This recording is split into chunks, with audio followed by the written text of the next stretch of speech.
이 시간에 성령의 이끄심과 순종의 열매라는 제목으로 하나님의 말씀을 전하도록 하겠습니다.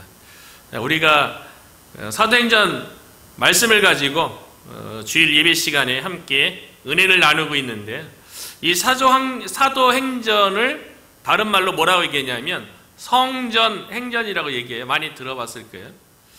말 그대로 사도행전, 사도들이 복음을 증거하는 행위의 기록들, 이게 사도행전인데, 실질상은 사도행전 1장 8절에 의하면 오직 성령이 너희가 임하시면 너희가 권능을 받고 예루살렘과 온 유대와 사마리아 땅끝까지 이르러 내 증인이 되리라. 복음 전도하고 예수님에 대해서 증인의 삶 하는데, 사도들이 이제 사도행전에서 주로 이제 하나님의 일들을 감당하죠. 그런데 성령의 권능으로 사도들이 증인이 된 거예요. 그러니까 성령의 권능과 사도들의 순종을 통해서 사도행전의 여러 행적들이 기록이 되어져 있다고 볼 수 있는 거죠. 그런데 사도행전 그러고 보니까 우리가 몇 주 전부터 사도행전 7장 8장을 우리가 함께 나눴는데요, 집사님들이 좀 서운할 것 같아요. 사도행전 7장은 시대반 집사님의 그 탁월한 설교로 복음에 대해서 변호하고 반박하고 예수 그리스도를 증거하는 내용이 기록되어져 있고, 8장은 우리가 몇 주 전부터 살펴보는 것처럼 빌립 집사님의 그 탁월한 복음 전도, 그래서 유대를 벗어나서 이방인 지역인 사마리아에 오순절 성령 사건도 있었고, 많은 사람들이 예수 그리스도를 믿어서 사마리아 교회가 세워지는, 그러니까 7장 8장은 집사행전인데 좀 서운할 것 같아요. 우리가 사도행전을 통해서요, 하나님 성령님의 권능과 사도들의 순종을 통해서 사도행전이 기록되어 있는데요, 또 오늘 본문을 보면 아주 그 성령의 사역과 그 인간의 순종의 그 열매에 대해서 너무나도 잘 이렇게 기록되어 있다는 것을 발견하게 돼요. 그러니까 어느 한쪽의 일방적인 사역이 아니라 함께 합력하여서 완성된 하나님의 사역을 이루는 것을 볼 수가 있거든요. 그래서 성령님도 인격체세요. 성령님도 하나님이시지만 일방적으로 지시하고 명령하시는 분이 아니세요. 성령님께서 이끌어 가시는데, 인간이 불순종하면 아무 일도 할 수 없는 거죠. 인간의 순종이 함께 할 때에 이제 구원의 열매가 이렇게 맺히는 것을 볼 수가 있는데요. 우리나라 격언에도 손뼉도 마주쳐야 소리가 난다고요.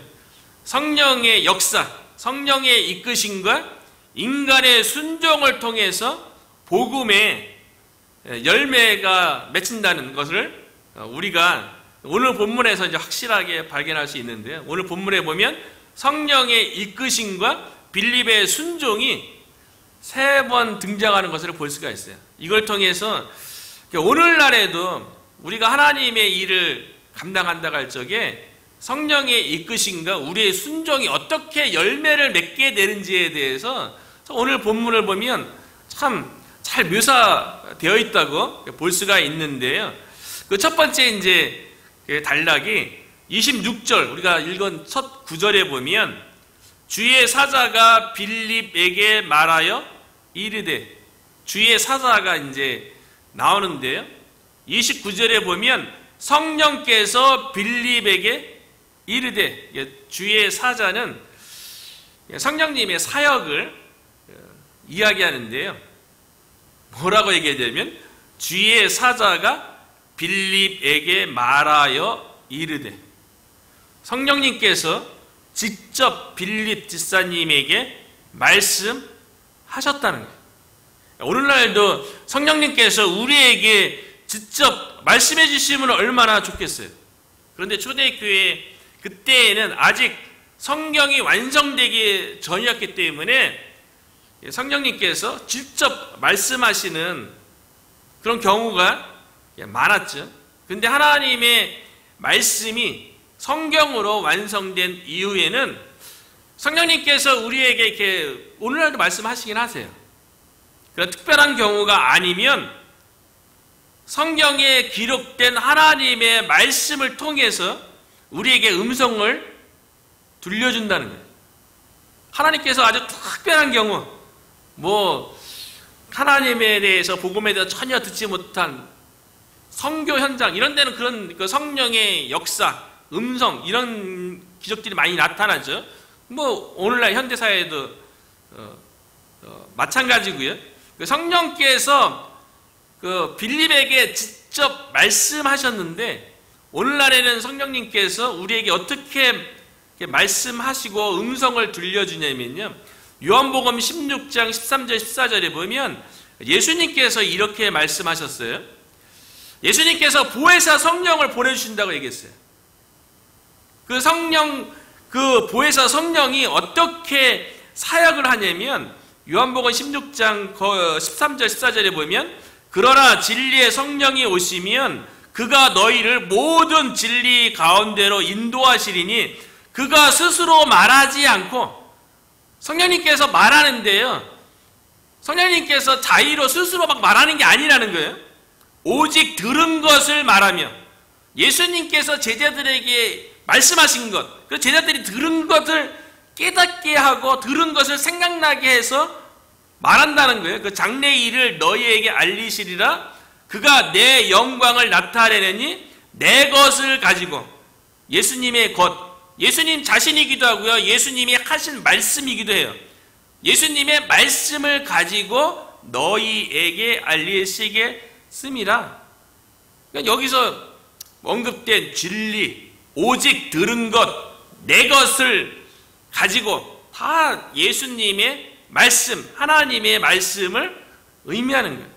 그러니까 예수님께서 하나님께로 가셔서 보내실 보혜사 성령이 우리에게 음성을 들려주시는데요, 하나님의 기록된 성경 말씀을 통해서 우리에게 오늘날 음성을 들려주신다는 거죠.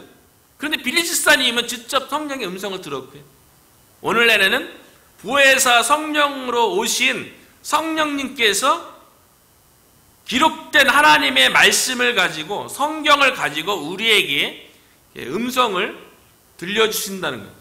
근데 우리 주변에 보면 성령의 음성, 하나님의 음성을 들었다고 쉽게 말하는 사람들이 많이 있죠. 그런데 그들이 얘기하는 하나님의 음성 또는 성령의 음성이요, 귀를 통해서 우리가 직접 듣는 것처럼 그렇게 듣는 게 아니에요. 그런 경우가 있죠. 아주 특별한 경우 하나님께서 기적적으로 그런 사역을 하시는 경우를 제외하고, 그런 사역이라 할지라도 말씀 범위 안에서 일어나는 거고요.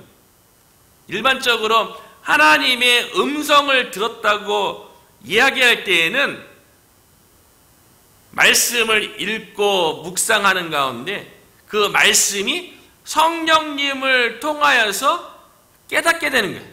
그거를 일반적으로 하나님의 음성을 들었다, 성령의 음성을 들었다라고 이야기하는 거죠. 그리고 말씀을 통해서 하기도 하고요, 또 말씀의 범위 안에서 또 특별히 우리가 기도하는 가운데 성령 범위 안에서 성령님께서 우리에게 음성을 들려주시고 말씀할 때가 있어요. 성경에 있는 성경 말씀을 가지고 이야기하는 것이 아니라, 기도하는 가운데 하나님께서 우리의 마음 가운데 내주하고 계시잖아요. 그 내주하시는 그 성령님께서 우리 마음 가운데 부담을 주시기도 하고요, 성령님께서 우리의 마음 가운데 감동이나 감화를 통해서 우리에게 말씀을 주세요. 그리고 때로는 우리가 기도하는 가운데 성경 말씀이 떠올라서 그 말씀이 우리의 마음 가운데 평안을 주고 응답을 줘서 음성을 듣게 하시기도 하고요, 또 기도하는 가운데 하나님께서 내가 전혀 생각하지 못했던 생각을 떠오르고 그 생각에 내 마음을 사로잡는 거예요. 그래서 그렇게 말씀하시기도 하는 경우가 있어요.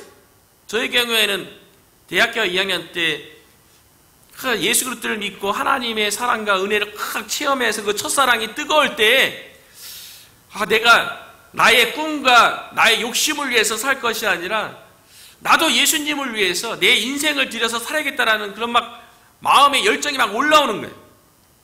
그래서 하나님, 제가 하나님을 위해서 어떻게 살까요? 저의 꿈이 아니라 저를 향하신 하나님의 꿈이 무엇이에요? 라고 기도할 때마다 어느 순간에 갑자기 저희 집안은 제가 처음으로 예수님을 믿었잖아요. 그런데 갑자기 마음에 감동이 왔어요. 너가 목사했으면 좋겠다는 음성이 들려왔어요. 마음에 그런 생각이 떠올랐어요. 성령의 음성인 거죠. 저는 목사가 뭔지도 모르고 집안에 그런 사람도 없었고요.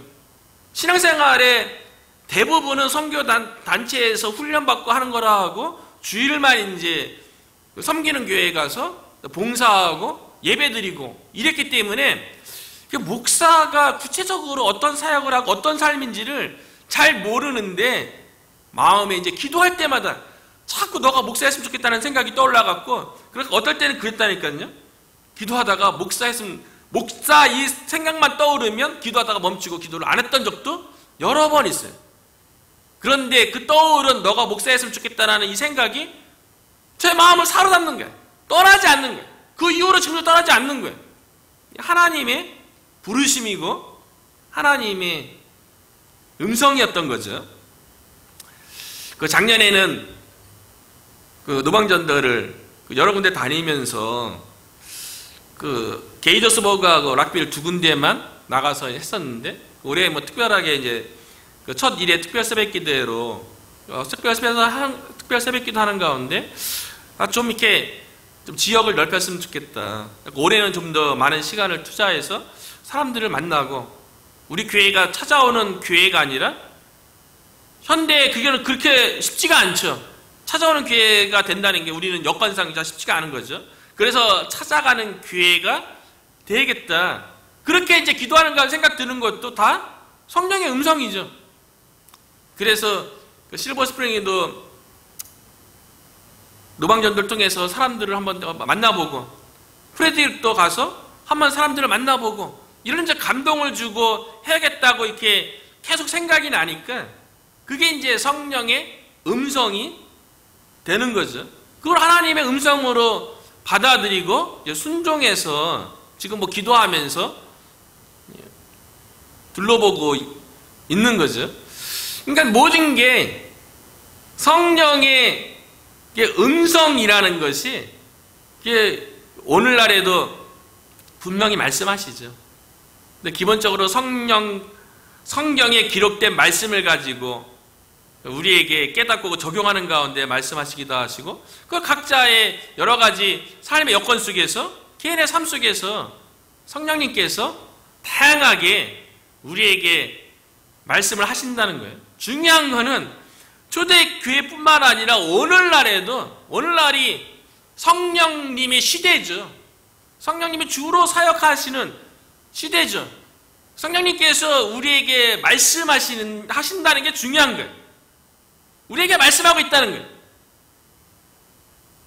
하나님이 우상처럼 뭐 입이 없어서 말 못하고 그런 분이 아니고 귀가 없어서 듣지 못하는 분이 아니기 때문에 성령 하나님은 인격적인 존재로서 우리에게 말씀하세요. 어쩌면 계속 말씀하고 있는지도 몰라요. 우리가 듣기를 원하는 그 음성이 아니라서 어쩌면 우리가 흘려보내는 성령의 음성도 많이 있는지도 모르겠어요. 그런데 빌립 집사님은 성령의 음성이 들려왔어요.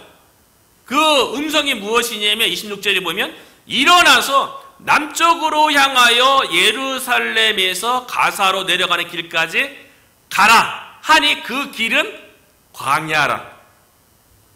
성령의 음성이 빌립 집사님에게 들려왔는데요.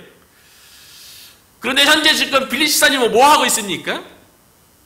사마리아 지역에서 아주 성공적인 복음전도 사역을 감당하고 있어요. 그래서 사마리아 지역에 두 사도인 베드로와 요한이 와서 사마리아인에게도 성령이 임한다는 것을 안수를 통해서 공식적으로 입증됐어요. 그래서 예루살렘 교회만, 유대인들만의 교회만 교회가 아니라 사마리아인들도 예루살렘에 임했던 동일한 성령이 임해서 사마리아인도 동일한 하나님의 자녀고 그렇기 때문에 동일한 형제고 한 가족이고 사마리아에도 하나님의 교회가 세워진다는 것이 입증됐어요. 유대인들의 입장에서는 아주 놀라운 사건이었던 거죠. 그 사역의 중심에 있는 인물이 빌립 집사님이에요.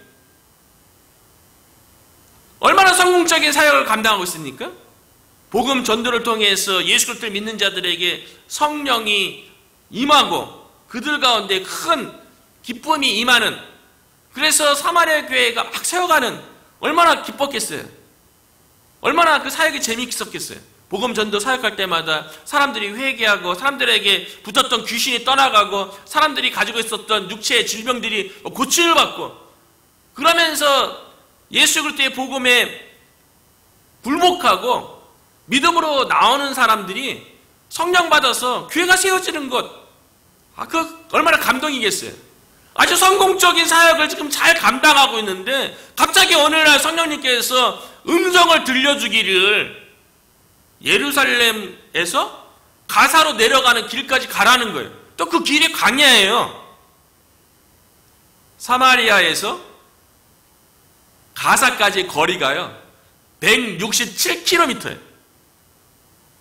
빌립 집사님은 예루살렘에 임한 받기 때문에 북쪽으로 올라와 있잖아요. 그런데 어느 날 갑자기 성령님께서 음성을 들려주기를 정반대 길인 남쪽으로 내려가라는 거예요. 가사.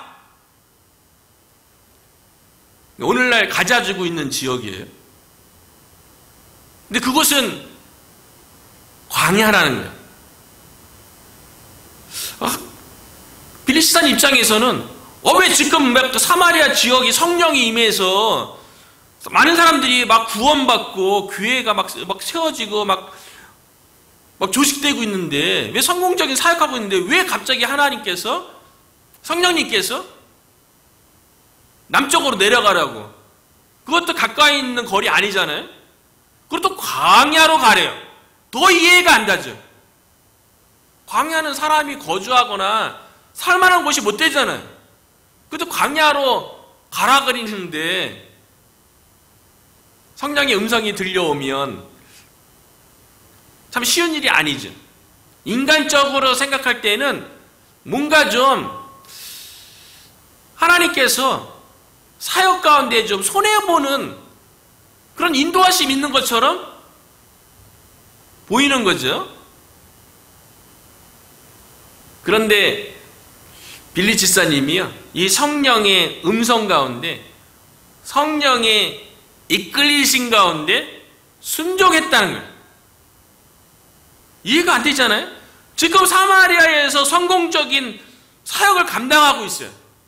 근데 정반대되는 가사로 내려가는 길, 그 광야로 가라 그런 게, 왜 하나님은 지금도 예수 그리스도의 복음을 통해서 내 옆에 있는 많은 사람들이 있는 광야가 아니라 오히려 도시로 가게 해야죠. 더 많은 사람들이 있는 곳에 가서 복음을 전해야지.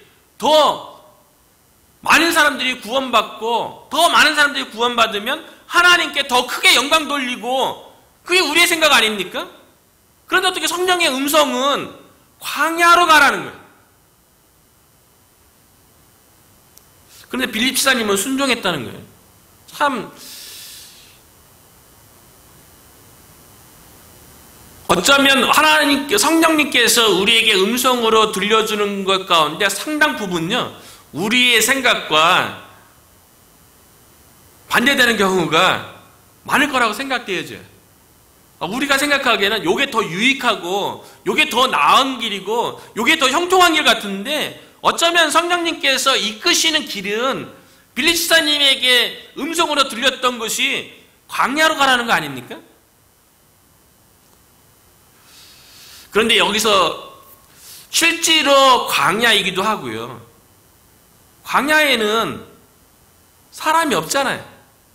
그런데 빌립 집사님이 순종해서 가사로 내려가는 광야로 갔단 말이죠. 중요한 거는 성령의 음성을 듣고 순종하는 게 중요한 거예요. 내 생각에 이치적으로 맞고 합리적에서 순종하는 것이 아니라 잘 이해가 안 되더라도 성령의 음성이라고 확신이 들면 믿음으로 순종해야 하는 것이 중요하다는 거예요. 저는 이 광야를 보면서요, 이전에도 많이 생각했는데, 광야가 여기서는 가사로 내려가는 길에 있는 광야잖아요. 그곳이 광야잖아요. 그 지리적인 광야이기도 하지만 이 광야가 사실은 광야는 건조한 지역이잖아요. 그래서 식물이 뭐 자랄 수 없는 그런 척박한 땅이 광야잖아요. 그렇기 때문에 사람도 거주할 수 없고 뭐 농사도 지을 수 없고 뭐 그런 곳이 광야죠. 그런데 제가 그 광야를 묵상할 때마다 생각되어지는 것은 뭐냐면 이 광야가 우리 인간의 마음이 아닌가, 하나님 없는 영혼들의 그 마음이 아닌가, 그런 생각이 드는 거예요. 그래서 세례 요한도 보면요, 세례 요한을 뭐라고 얘기했냐면 광야에 외치는 소리라고 얘기하잖아요.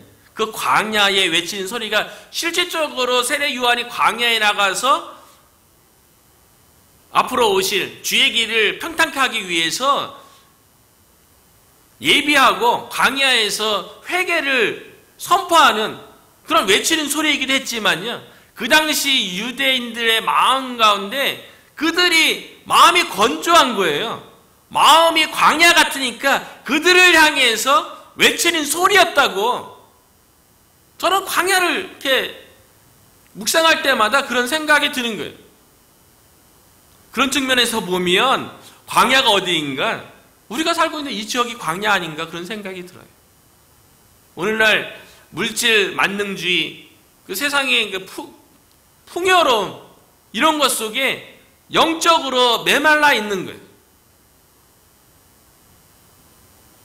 이곳에 있는 사람들의 마음이 어쩌면 마음이 건조한 광야와 같지 않은가, 그런 생각이 드는 거죠. 우리도 세례 요한처럼 광야에 외치는 소리죠. 마음이 건조한 그 세상의 가치관과 세상의 물질의 삶이 가득한 그들을 향해서 우리도 복음을 가지고 세례 요한처럼 외치는 소리가 되는 거죠. 빌립 집사님이 성령에 이끌려서 음성을 듣고요, 가사로 내려가는 길에 광야로 갔어요. 몰랐어요. 그것에서 무슨 일을 만날지, 하나님의 계획이 무엇인지 얘기해주고 가라는 게 아니잖아요. 먼저 가라고 순종하면 그 다음에 하나님께서 보여주는 거예요. 그래서 그곳에 가보니까요, 하나님께서 준비한 영혼이 있는 거예요. 광야예요. 그런데 그 준비한 영혼이 여러 영혼이 아니라 오직 한 영혼이 있는 거예요. 그래서 성령님께서 음성을 통해서 빌립 집사님을 사마리아에서 가사로 내려가는 길 광야로 보냈는데요, 그곳에 가보니까 하나님의 계획은 뭐냐면 한 영혼을 위한 계획이었다는 거예요. 저는 특별히 오늘 본문을 이렇게 읽고 묵상하는 가운데 시기적절하게 우리 교회를 향한 하나님의 메시지가 아닌가, 그런 생각이 많이 들었어요. 하나님께서 계획한 것은 많은 사람들을 오기를 바라고 집중하고 그런 것이 아니라 오직 한 영혼, 오직 한 영혼의 소중함과 오직 한 영혼에 집중하기를 바라는 그런 마음이 그런 우리를 향한 계획이 있는 것이 아닌가? 그런 생각이 드는 거예요. 그래서 빌립 집사님이 가사로 내려가는 그 광야에 딱 가니까요, 한 사람, 한 영혼이 있었는데 그 사람이 누구냐면요, 에티오피아 사람, 곧 여왕 간다게의 모든 국고를 맡은 관리인 넷이가 있었던 거예요. 예루살렘에 예배 드리러 왔다가요, 예배 드리고 다시 에티오피아로 내려가는 도중에 이제 가사의 그 광야길에 성령님의 음성을 통해서 사마리아에 있는 빌립 집사님을 보낸 거예요. 아니, 예루살렘이 더 가깝거든요. 그 예루살렘에도 초대 교회가 있는데, 예루살렘 교회가 있는데 거기 있는 누군가를 보낸 게 아니라 사마리아에서 아주 성공적인 사역을 하고 있었던 빌립 집사님을 보냈다는 거예요. 그런데 이 에티오피아 사람, 그 국고 재정을 맡은, 오늘날로 치자면 뭐 재정부 장관 정도 되는 인물이에요. 그런데 그가 어떻게 하나님에 대해서 알게 되었는지, 그러니까 영적으로 갈급함이 있는 영혼인 거예요. 그래서 하나님을 찾고 진리를 찾고자 하는 마음으로 아마 유대인의 3대 절기 중에 하나, 유월절이나 오순절, 장막절, 초막절 중에 하나, 예루살렘에 방문했다가 예배 드리고 돌아가는 길이었죠. 그런데 이 하나님께서 예비한 한 영혼, 에티오피아 내시가요, 얼마나 영적으로 갈급했는지, 그의 그 오늘 본문에 언급되어 있는 그 기록을 보면요, 에티오피아에서 예루살렘까지 온다는 거는요, 쉬운 길이 아닙니다. 에티오피아가 어디 있습니까? 오늘날에 보면 이스라엘 밑에 애굽, 이집트가 있죠. 이집트 밑에 수단이 있고요. 수단 밑에 에티오피아가 있는 거예요. 그래서 에티오피아에서 예루살렘까지 오려면요 4,000km입니다. 그래도 국가의 그 재정을 맡은 그 내시기 때문에 고위직이죠. 그 재정적으로 안정되어 있으니까요 수레 타고 온 거예요. 수레 타고요. 예수님 당시에요. 그리고 예수님께서 그 광야에서 한 사람 에티오피아 내시를 만났는데요, 그가 뭐하고 있냐 딱 보니까요 수레에서 성경을 읽고 있어요. 얼마나 부자인지 짐작이 가는 거죠. 예수님 당시에 개인이 두루마리 성경을 소유하는 거는 엄청나게 비싼 값어치를 지불해야 되는 거예요. 그래서 일반적으로 그 해당에 그 두루마리 성경을 모아놓고 또 회당장이 있어서 그걸 또 관리하죠. 그 성경 읽을 적에 두루마리 성경이 얼마나 소중하면 그거를 이렇게 손가락 모양으로 이렇게 하나하나 이렇게 들쳐서 읽을 정도로 소중하게 다루는 그 성경을요, 에티오피아 내시는 개인적으로 소유하고요. 그거를 자기가 있는 곳에 둔 것도 아니라 여행 오고 가는 도중에 읽을 정도로 소유할 정도로 상당한 부유한 인물이라는 것을 알 수가 있어요. 그리고 그 에티오피아 내시잖아요. 내시는요 고자예요. 그런데 이 내시가 얼마나 진리를 찾고자 하는 열망이 간절했는지, 내시는 구약 성경에 보면 여호와의 총회에 들어갈 수 없거든요. 그러니까 이 에티오피아 내시는요 유대교인이 아닌 거예요. 그리고 고자는 성전에 못 들어가요. 성전 예배에 참여한 것이 아니라요, 이방인의 뜰에서 성전 바깥에서 예배에 참여할 정도로요. 그러나 하나님을 찾고 그렇게 갈급했고 성경도 읽었지만 깨닫지 못하고 하나님을 하나님을 만나지 못한 종교인에 머무른, 그러나 진리를 찾고자 하는 영적인 갈급함은 있는 그 한 영혼을 성령의 음성을 통해서 빌립 집사님이 만나게 된 거죠. 한 영혼을 참 이렇게 복음 전도 사역 가운데 얼마나 효율성이 떨어집니까? 한 사람. 그런데 놀라운 거는요, 그 에티오피아의 내시가 빌립을 통해서 이사야 말씀을 해석해주고 이사야 말씀을 통해서 예수 그리스도의 복음을 증거한다면 예수님을 믿고 에티오피아로 내려가거든요.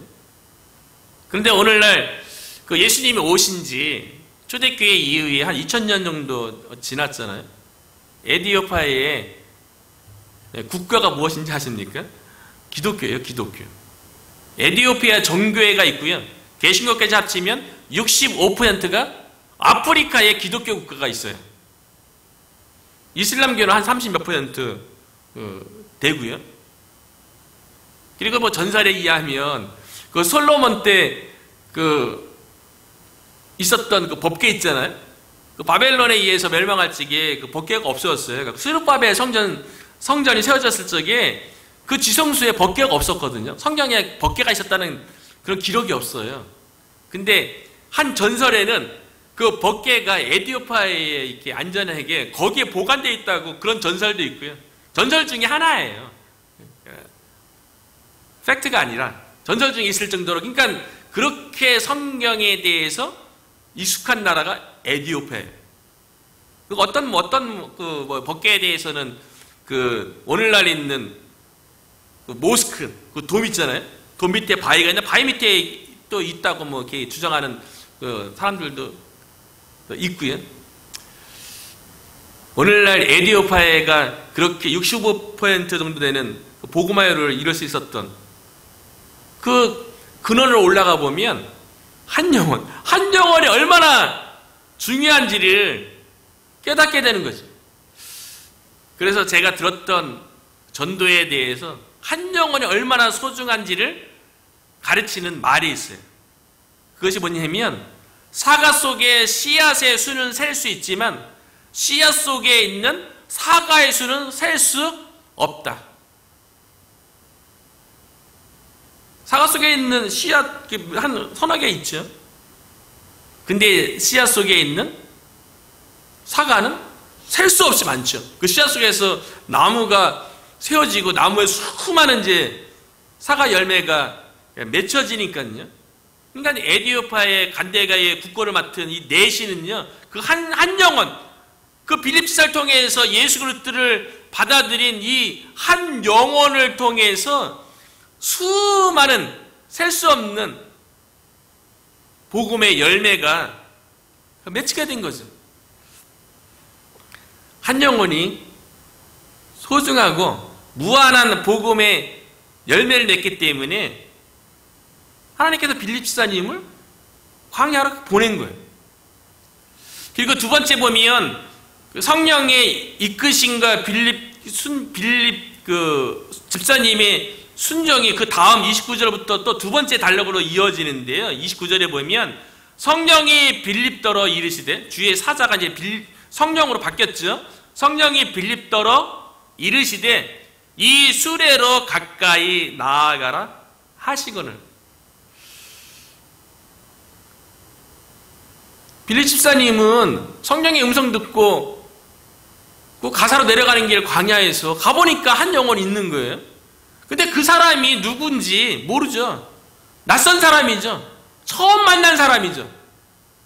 그런데 성령님께서 음성을 어떻게 들려주냐면요, 이 수레로 가까이 나아가라. 근데 이 구절이 저에게 엄청난 용기와 담대함과 위로를 주는 거예요. 노방님, 다시 또 이렇게 하려니까 마음이 많이 주저되고 막 그러잖아요, 사실은요. 인간적인 마음이 있으니까. 사람들, 노방전도할 때 만나는 사람들은요, 약속하고 만나는 사람들이 아니에요.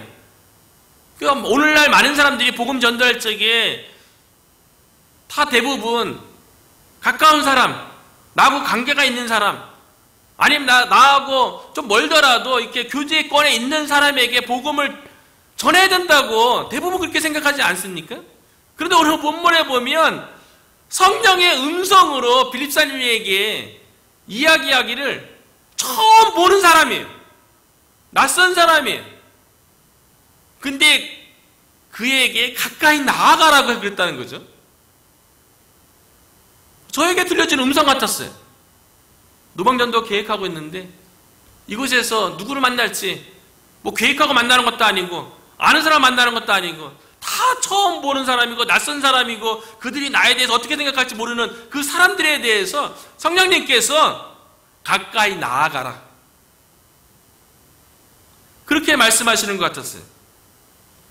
가까이 나아갔어요. 빌립 집사님이요, 낯선 사람이고 처음 보는 사람이죠.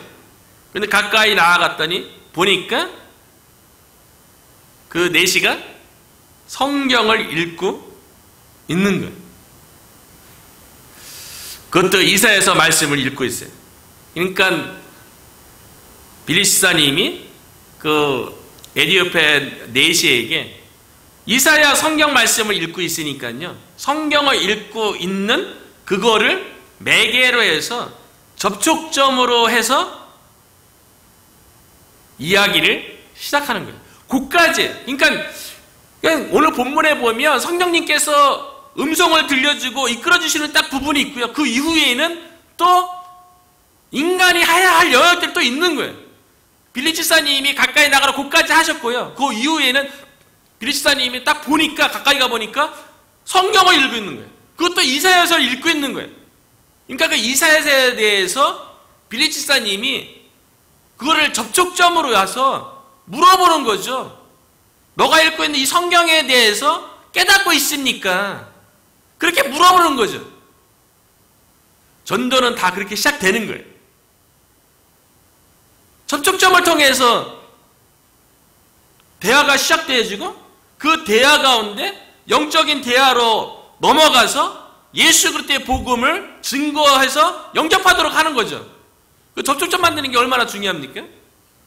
예수님도 사마리아로 통행해야겠는지라 사마리아에 가서 수가성 야곱의 우물가에서 그때 마침 정오의 시간에 아무도 물길로 오지 않는 그 시간에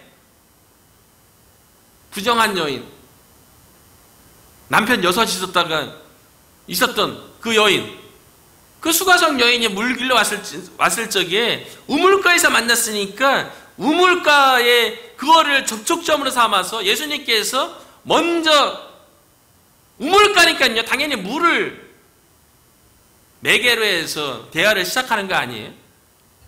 내게 물을 좀 달라. 이 대화로부터 대화가 이끌어가는 거죠. 그러니까 그 수가성 여인이 왜 당신은 유대인인데 사마리아인 나한테 물을 달라 하십니까? 이렇게 또 이렇게 질문하니까 내가 누구인지 알았으면, 물을 달라고 하는 내가 누구인지 알았으면 너가 나한테 요구했을 것이고 내가 너에게 영생하도록 수산하는 샘물을 주겠다. 이렇게 얘기하니까 또 그 영적으로 깨닫고 그 다음에 계속 대화가 이어지는 거 아니겠어요? 성경 읽고 있는 그 내시를 빌립 지사님이 물어보니까요, 깨닫냐고 물어보니까요, 내시가 정중하게 빌립 지사님에게 이렇게 얘기해요. 나에게 지도하는 자가 없는데 내가 어떻게 깨달을 수 있습니까? 깨닫지 못하는데 성경 읽는 거 보면 대단한 영적 갈증이 있는 거예요. 그래서 자연스럽게 이제 대화가 더 진전되는데요. 그때 내시가 읽었던 구체적인 이사야서의 말씀이 이사야 53장 7절 8절 말씀이고요. 오늘 본문에는 32절과 33절에 기록되어져 있어요. 읽는 성경 구절은 이것이니 일러스되 그가 도살자에게로 가는 양과 같이 끌려갔고 털 깎는 자 앞에 있는 어린 양이 조용함과 같이 그의 입을 열지 아니하였도다. 그가 굴욕을 당했을 때 공정한 재판도 받지 못하였으니 누가 그의 세대를 말하리요. 그의 생명이 땅에서 빼앗김이로다 하였구나. 아주 유명한 이사야서 53장은 우리는 잘 알고 있죠. 이게 고난받는 종에 대한 노래 아닙니까? 장차 오실 하나님의 아들 메시아가 당할 고난에 대해서 이사야 선지자가 예언인 것이죠. 그런데 이 이사야서 53장의 말씀을 읽고 있었던 내시는요, 성경을 읽었는데 여기서 언급된 사람이 누구인지, 그가 왜 불의한 재판을 받아야 되고 왜 그가 고난을 당해야 되는지 알지 못하는 거죠.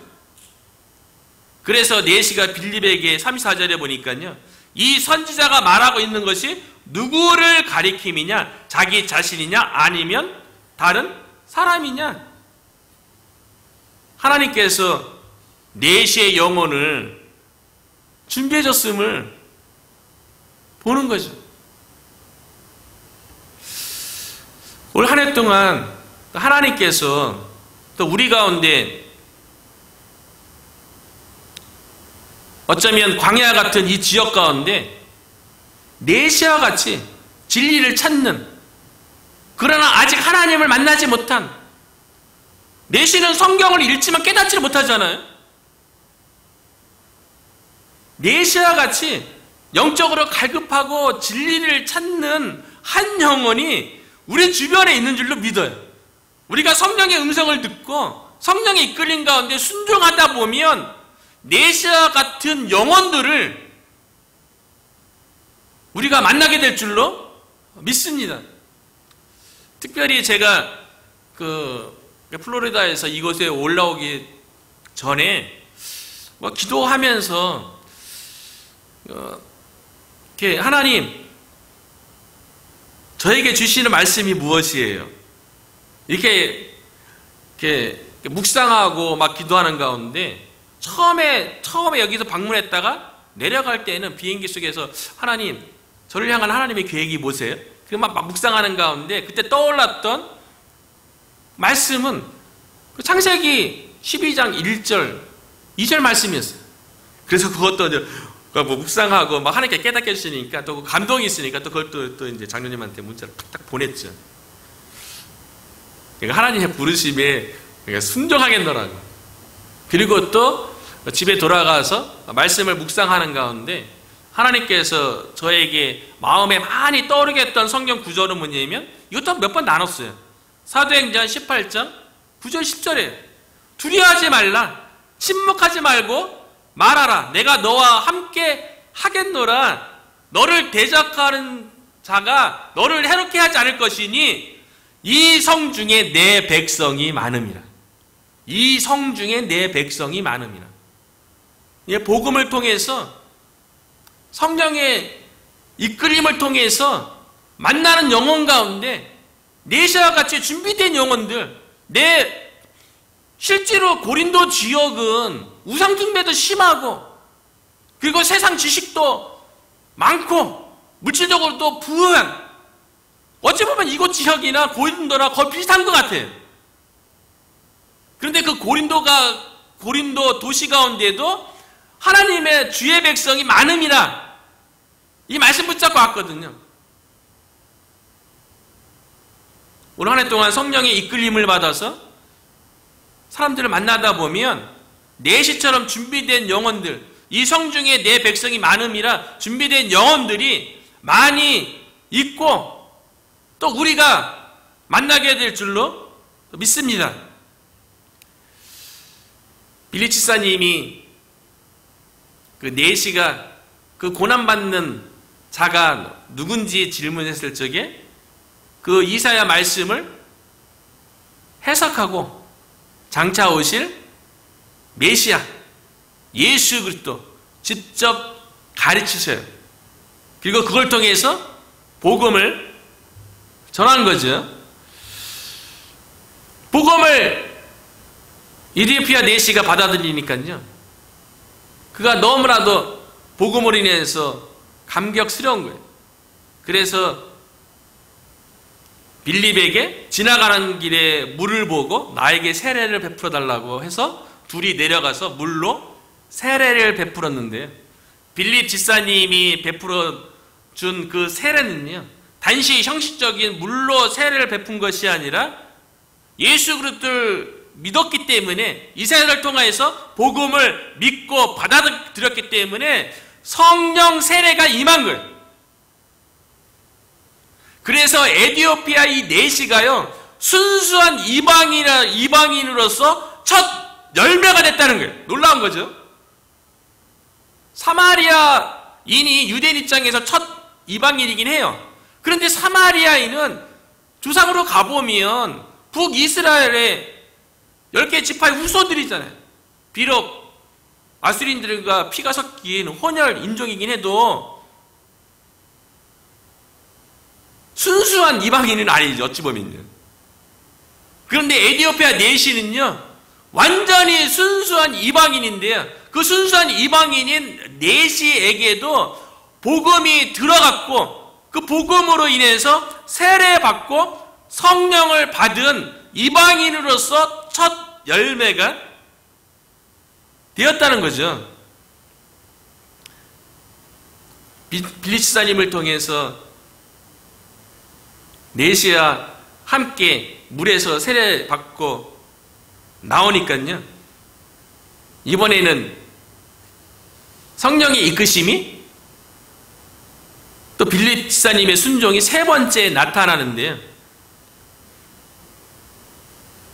39절에 보니까요, 둘이 물에서 올라올세 주의 영이 빌립을 이끌어 간지라 내시는 기쁘게 길을 가므로 그를 다시 보지 못하니라.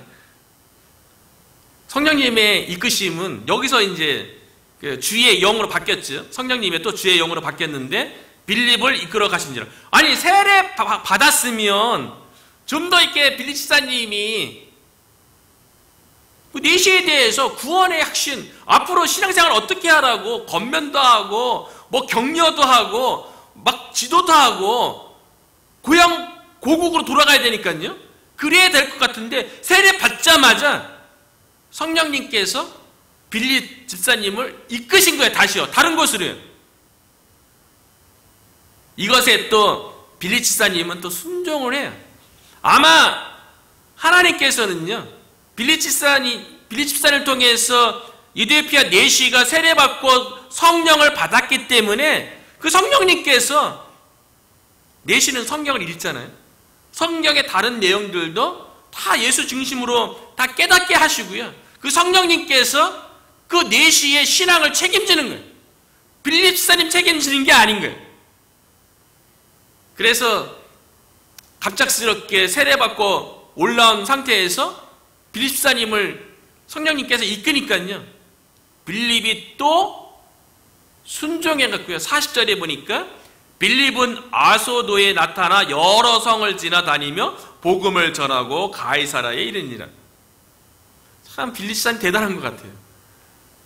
성령이 이끄는 대로 옮기시면 옮기시고 그곳에서 복음을 열심히 증거해서 복음의 열매가 맺도록 하는데 하나님 앞에 쓰임받은 것을 볼 수가 있어요.